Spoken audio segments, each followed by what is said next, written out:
Buckle up, hot kings and queens. Today I'm going to be diving deep into why 2025 felt like the universe put us all in a cosmic blender and hit fucking puree. From numerology insights to snake energy realness, I'm going to break down exactly why this year had everybody crying in their cars to the fucking Arctic monkeys and why 2026 is shaping up to be your aspirational villain origin story. Obviously all in a positive energy though. I'm going to be sharing my thoughts on why 2025 was the year that spiritually waterboarded fucking everyone and why 2026 is going to see your phoenix rising from the ashes, ready to fucking fly, ready to lean in and ready to do the damn thing.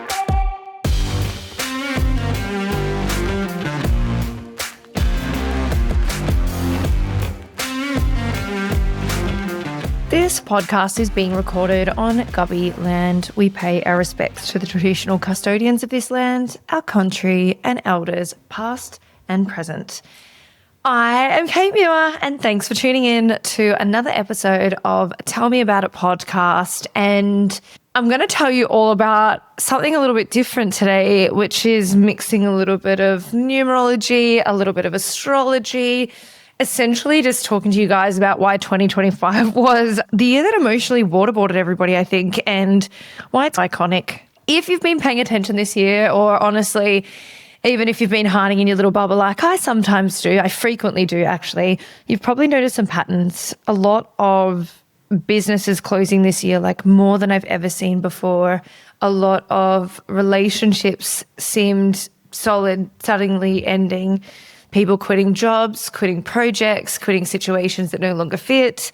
And there's been a lot of loss, a lot of grief, a lot of death, literally and metaphorically, which has been a lot to take in. Today I'm going to lean in fully into my inner woo-woo queen and share my perspective on why all of this has been happening and what it actually means. And also, more importantly than that, I think, going to talk to you guys about why 2026 is shaping up to be your total rebirth era. And if you've been here a while, you know I wear two hats. On one side, I'm very much about business, numbers, strategy, science, fact, getting shit done. And on the other side to that, I'm actually very deeply spiritual. I track moon cycles. I'm into feng shui. I love numerology. I love Eastern and Western astrology. I'm a bit of a woo-woo girly, and I love that too. I love that I have that balance. But for me, I actually don't think that these two things are completely contradictory. I actually think they're really complementary. And I think being able to have nuance and understand that there are so many aspects to ourselves and to our lives, the mystical and the practical really work together. And understanding both and learning about both gives you a truly fuller picture of what's actually going on. So today we're firmly in the mystical lane, and I think you're going to find it a little bit weird, a little bit iconic, and a little bit illuminating. I'm going to kick this off with numerology because the universe operates on a 9-year cycle that affects all of us collectively. And whether we're aware of it or not, it's how it works. So think of it as like a cosmic rhythm or cosmic heartbeat that's moving through together regardless of our individual circumstances. And this year I'd say it's been especially collective. So how universal year numbers work, and you actually do have, I'll just cut this here, but it's like you actually do have a birth force, a life force, but also like a universal year as well. So I'm not going to talk about individual stuff today. This is purely like the universal numbers. So universal numbers work by adding all the digits of the year that it is together. So for us, it's 2025 for 2025. That equals 9. Now, next year, when we add 2026 together, it actually equals 10. You then add the 1 and the 0 together. It's a 1 year. So we're restarting that new cycle. But 2025 is universal year 9, and 9 is particularly significant because it represents the ending of the entire 9-year cycle. So it's like the final chapter before everything resets and we begin again. And I'll touch a little bit on what all the years are going to be or what they all look like, and this might get you a little bit excited for next year because year 1 brings new beginnings. It's about fresh energy. It's about being creative. It's like the spark and the initiation and the moment that you like planting all those seeds for what you want to grow. 2 is shifting focus towards partnerships, cooperation, group projects, and learning to work with others and building that real strong community. A 3-year is really creative and expansive, and it's about expression and joy and allowing things to flourish and to bloom and to really lean into all those seeds that you planted. Year 4 is about foundational building. So putting in the structural work and creating stability and creating consistency and creating systems. Year 5 is change, adventure, a shake-up of whatever has become too stagnant and too still and is not moving. Year 6 is about like family, home, relationships, nurturing what matters, and nurturing also in business and everything what you've just spent the last 6 years creating. Year 7 is more of a introspective, how do I put this? Like you're looking inwards. So it's about spiritual growth. It's about deeper understanding of things and I guess doing the work in an emotional or spiritual sense. Year 8 is material. It's money. It's power dynamics. It's harvesting what you've cultivated. It's material mastery, I guess. And then year 9, the clearing, the fucking as it's become known in my coaching circle. I'm going to tell you all about year 9. 9 is a universe's fuck you energy. It's time to complete what's unfinished and it's time to release what's no longer serving you. It's the year of endings, and not endings in their own sake, but it's the kind of endings that are like moving you out of the way and creating space for something better to emerge.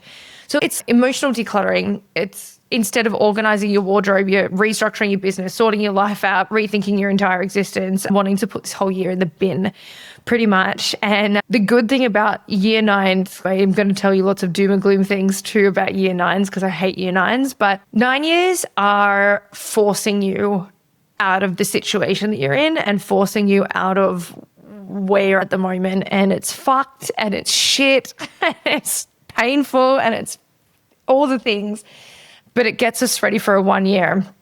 And I thought it was especially important to place this episode strategically in December of 2025, right at the end when everyone's bleh.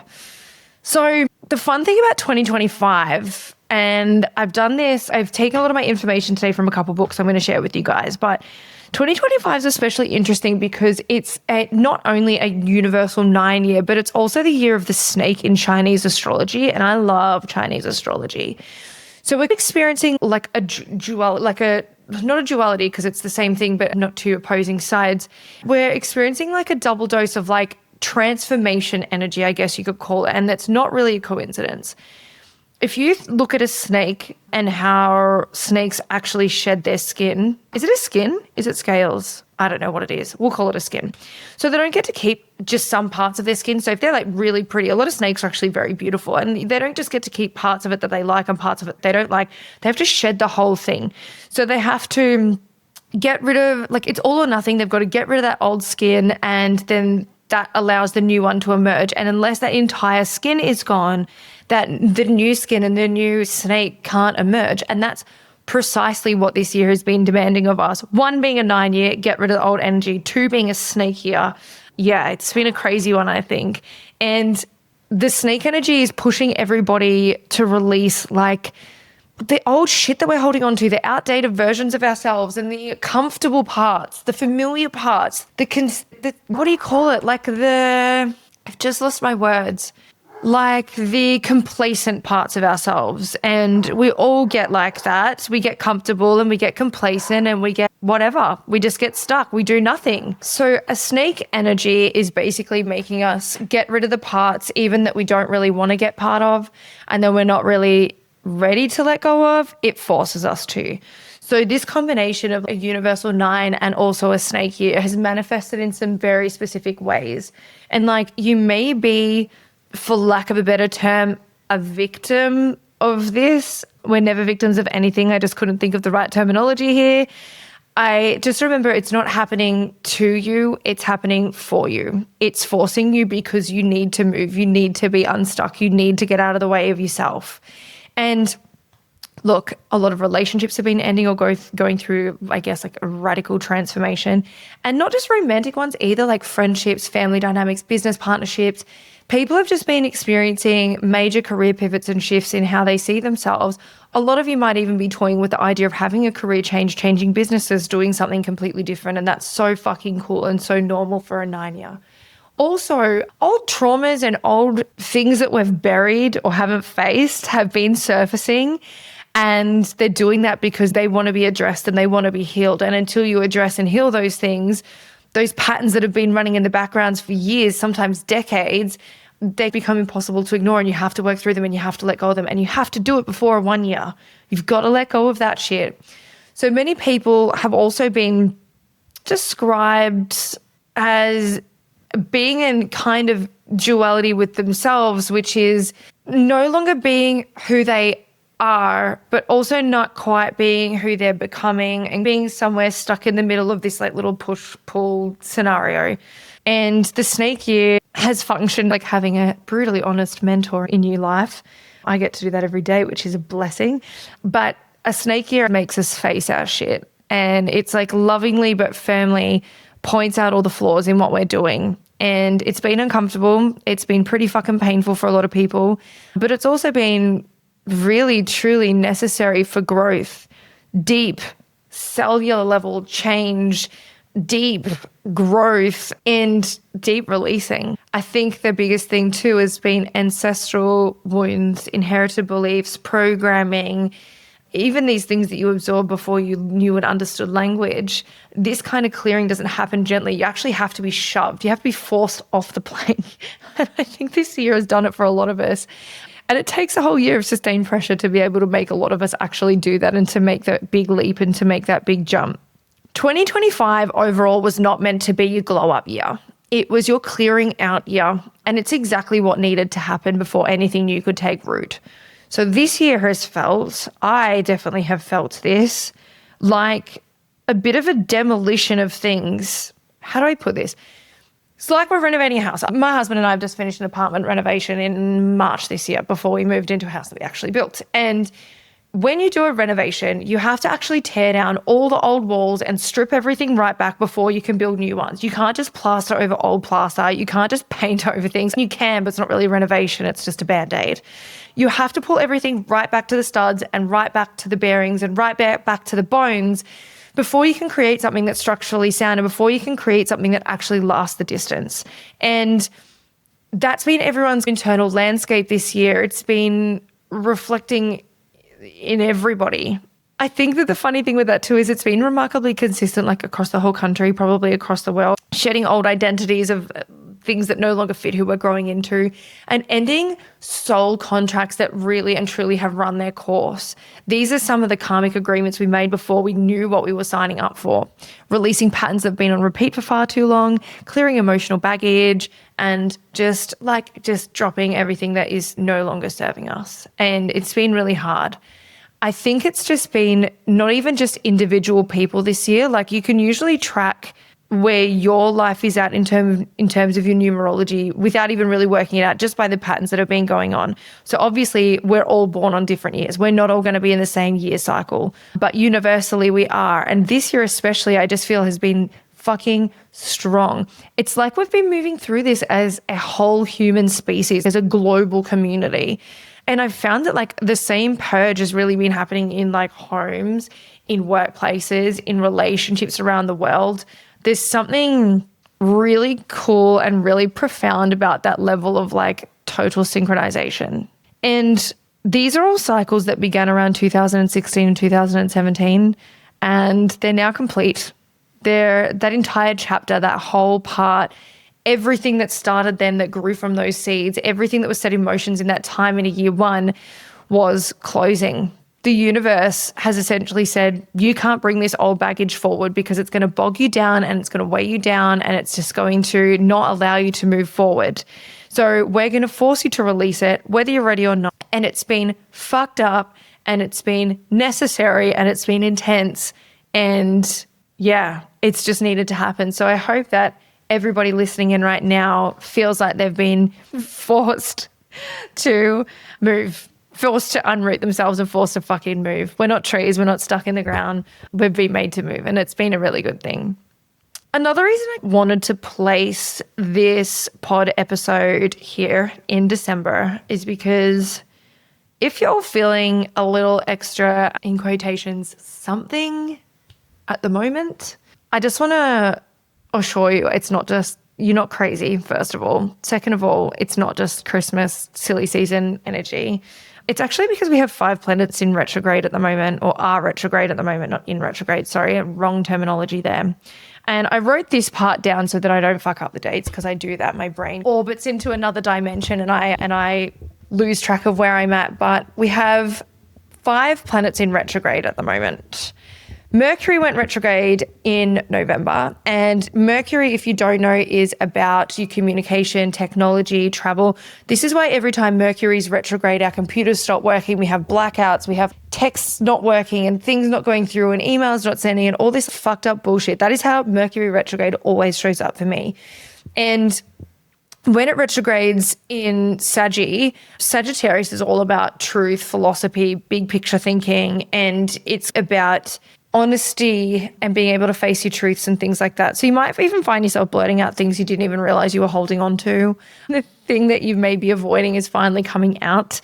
And Mercury's all about communication and clearing that throat chakra. I have lost my voice twice this month, so it makes sense of why that's all happening now that I look into it. And look, this kind of unfiltered honesty doesn't always land gracefully. It can get some feathers ruffled, but it needs to come out. Let your words and let your feelings and let your voice come out. So Uranus is our 2nd planet in retrograde at the moment, and it's moved backwards from Gemini into Taurus, and that happened early on in November. Uranus is about change, innovation, rebellion. Makes sense, right? I guess the thing that I've learned by reading about this was the question we need to be asking is not what do I think about this, to how does this actually feel in my body, and really tuning into how our body feels. Taurus is the zodiac sign, and it's the bull, right? It's stubborn and it's still and it's grounded. And the Taurus influence is asking you to ground these Uranian insights into something tangible and something real. So trust your physical instincts right now. I know I've been speaking to a few of my clients in the past few weeks. They're like, oh my God, I'm getting like a full body feeling about something. And I'm like, you need to bloody listen to this. Your body knows things that your mind is still processing. If your body is giving you signals, fucking listen. I know as a woman, and I'm sure any woman that you speak to has probably had an experience like this. There have been times where I've been walking somewhere and all the hairs on my body stand up, or you get this like curdling feeling in your body, so you get yourself straight out of that situation. It's exactly that, right? You've got to listen to your body, because sometimes your body knows before your brain does. The 3rd planet retrograde at the moment is Jupiter, and it began in Cancer in November as well. Cancer is quite a centering zodiac. It's about emotional wealth and abundance. Jupiter is the planet of expansion and luck, and Cancer is like your home, your family, your nurturing, your emotional foundations. And it's the perfect time to really check into your feelings, reconnect with your friends and your relationships and your family, and examine, that part of your life. And I think this is probably especially important coming into December and into the silly season. I know most of my listeners are service-based business owners and service-based business workers. And that is asking yourself, like, what nourishes me and what drains me, and doing more of the things that make you happy and less of the things that don't, and more of the things that fuel you and less of the things that don't.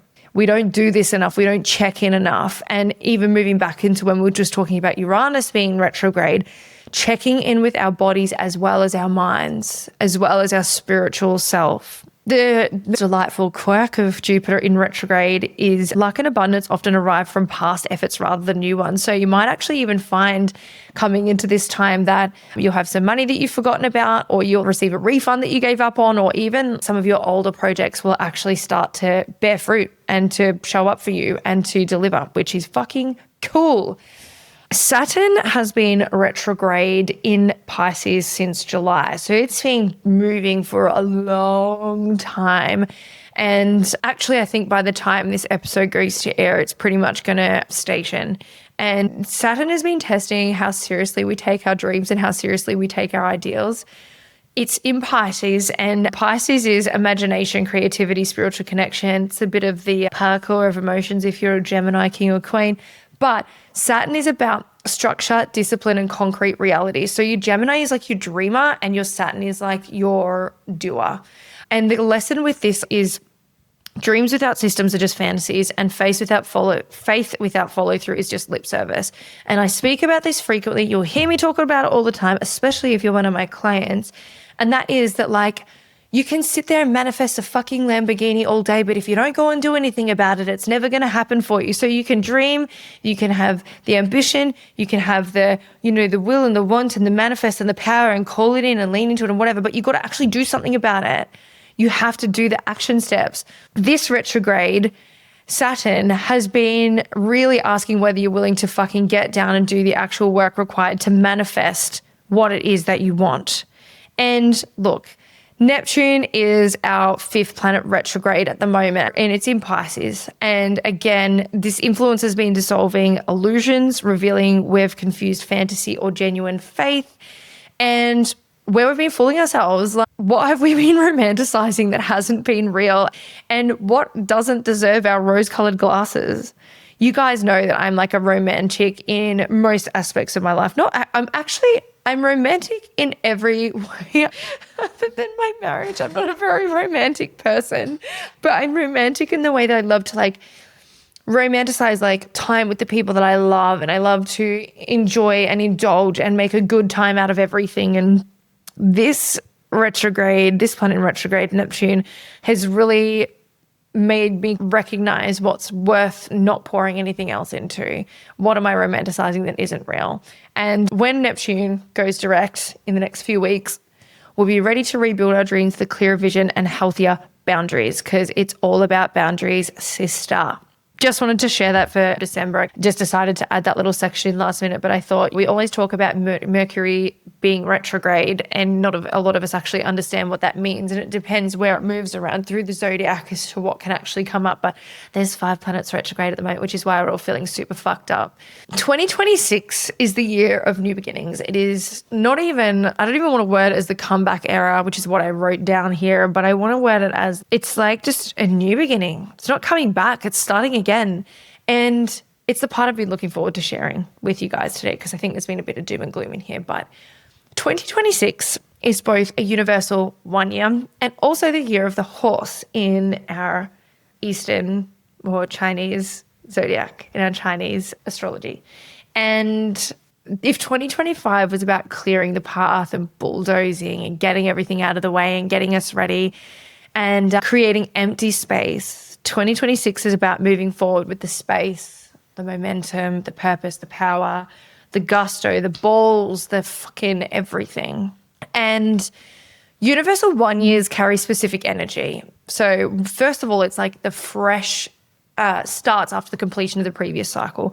It's new beginnings that feel like genuinely new rather than just recycled versions of the old. So remember I spoke about this snake shedding its entire skin. And this is why I said it's not about coming back. It's about starting again. It's about new things. It's about getting new goals. It's about planting seeds for the next 9-year journey. It's about having initiative. It's about being independent. It's about stepping into leadership roles. So whether that means leading others or simply leading yourself more consciously. And when you combine that with the horse energy from the Chinese zodiac, you get something quite dynamic. Obviously, when we think about the horse as an actual animal, because surprisingly for how spiritual the Chinese people are, they're also very literal in that. So if we look at a horse is about forward movement, and it's after being a year of being stuck or stagnant, or years of being stuck or stagnant, the horse is about freedom. It's about liberation. It's about losing the chains and freeing yourself from everything or everyone or both that have been constraining you. It's about renewed passion. It's about vitality after the exhaustion of a clearing year. And I know we're all fucked. We're all tired. We're all exhausted. We're ready to scrunch up 2025 in a ball and throw it in the fucking bin. But 1 years and horse years are about opportunities opening up in unexpected directions and aligning with your true path. And that should hopefully become abundantly clear for you pretty quickly in this year. And a return of energy after 2025 left so many of us feeling fucking depleted.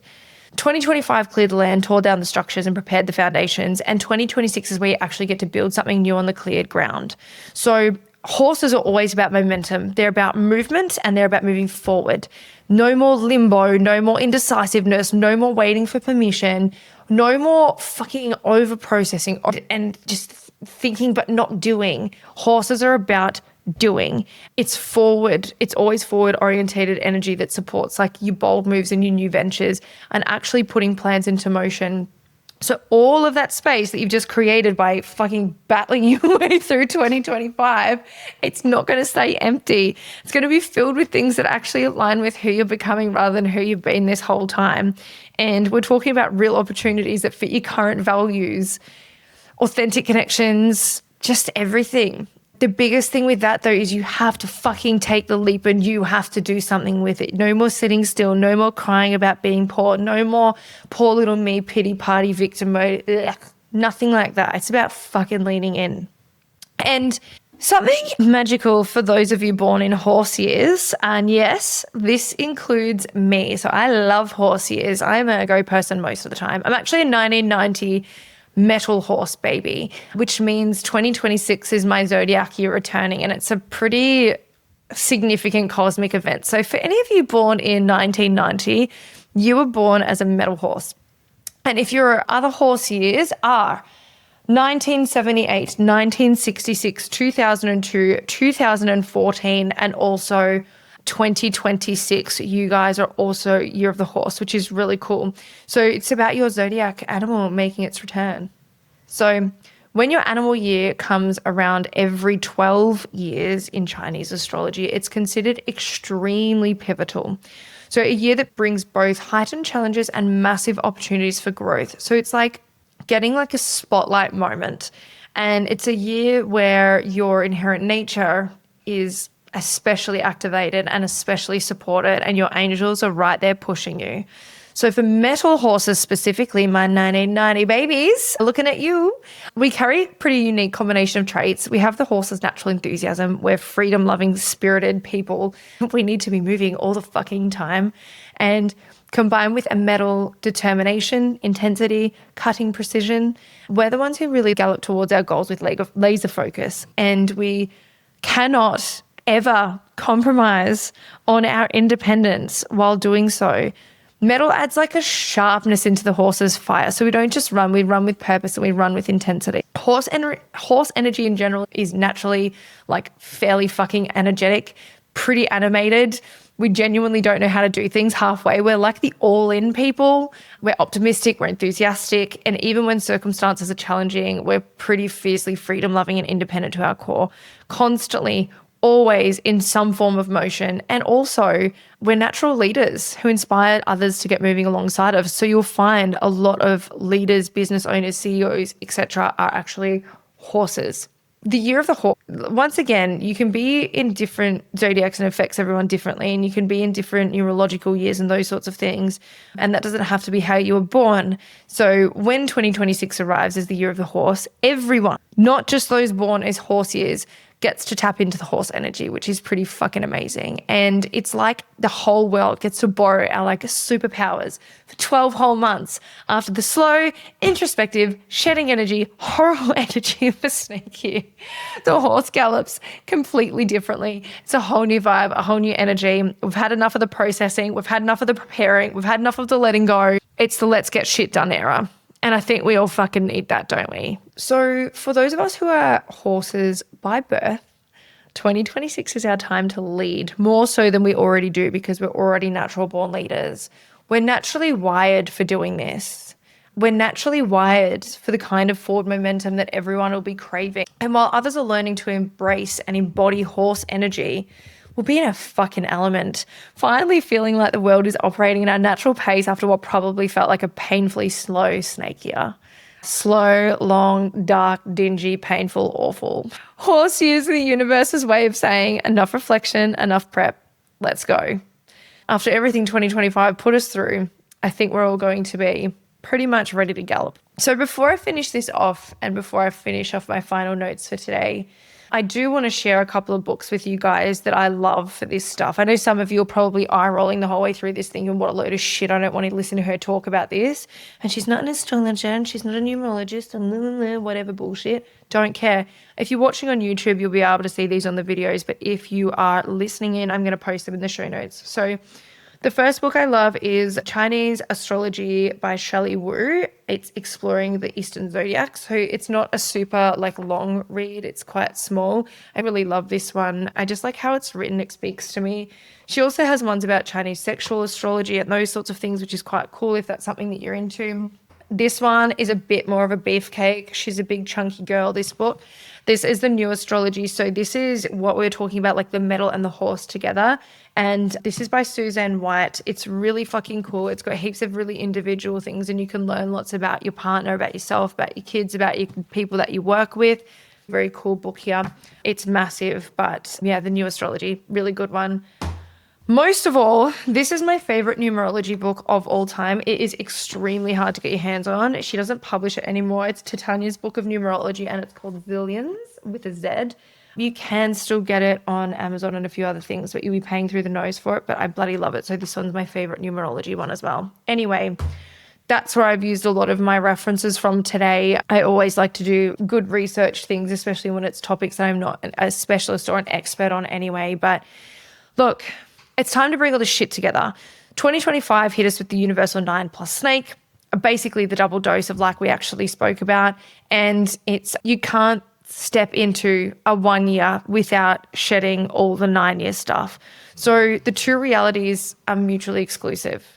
2025 was the year that forced us, I should say, not even helped, to release the old patterns, relationships, beliefs, identities, so we can finally see who we really are underneath all the accumulated layers that we've built up over the past 9 years.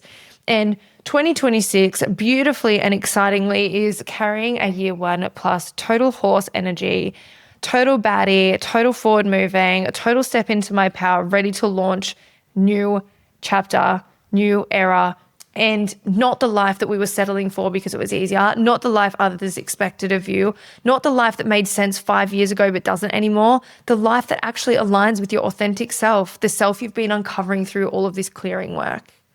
It's fucking cool. I'm excited. If you're still feeling a little bit butthurt and tender from 2025, that's completely normal. We're still in it. There's still a few more weeks to go, but you just got to keep powering through. You've just been through a major transformation. Just remember that. And that's possibly could be one of the most significant of your life so far.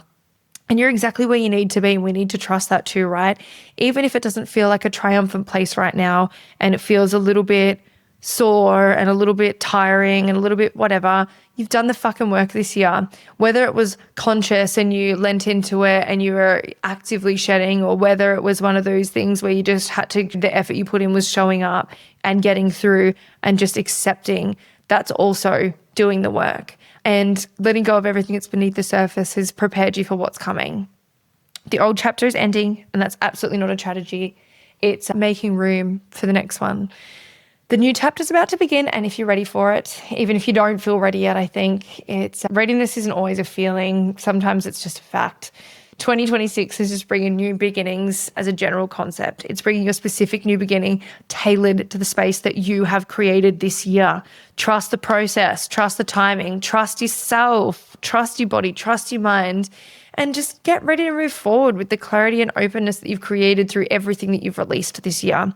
Your comeback era is loading. Your new chapter is weeks away. It's weeks away. We have 4 weeks till the end of the year, family. Let's fucking go.